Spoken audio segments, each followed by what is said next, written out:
আসুন বসুন, দেখুন আজকের ৮০০ লাল গোলাপ। আবার ফিরছে একসময়ের জনপ্রিয় অনুষ্ঠান লাল গোলাপ।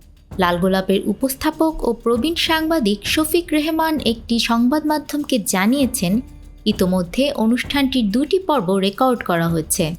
সবকিছু ঠিক থাকলে আগামী ১ ডিসেম্বর থেকে অনুষ্ঠানটি একটি বেসরকারি টেলিভিশন চ্যানেলে দেখা যাবে।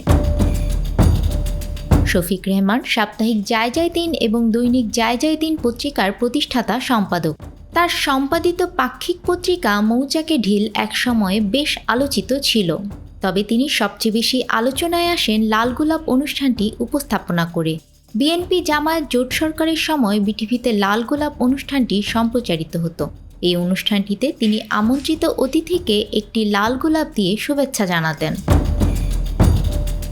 গত বছরের ১৭ আগস্ট তৎকালীন প্রধানমন্ত্রী শেখ হাসিনার ছেলে সজীব ওয়াজেদ জয়কে অপহরণ করে হত্যার ষড়যন্ত্রের মামলায় সাংবাদিক শফিক রেহমান ও দৈনিক আমার দেশের ভারপ্রাপ্ত সম্পাদক মাহমুদুর রহমান সহ ৫ জনের ৭ বছর করে কারাদণ্ড দিয়েছিলেন ঢাকার অতিরিক্ত chief metropolitan magistrate Asaduzzaman Noor. একই সঙ্গে তাদের ৫,০০০ টাকা জরিমানা অনাদায়ে আরও ১ মাস কারাদণ্ড দেয়া হয়েছিল। এর আগে ২০১৫ সালের ৩ আগস্ট পল্টন থানায় মামলাটি করেছিলেন পুলিশের একজন কর্মকর্তা। এই মামলায় ২০১৬ সালের ১৬ এপ্রিল গ্রেপ্তার হয়েছিলেন শফিক রেহমান।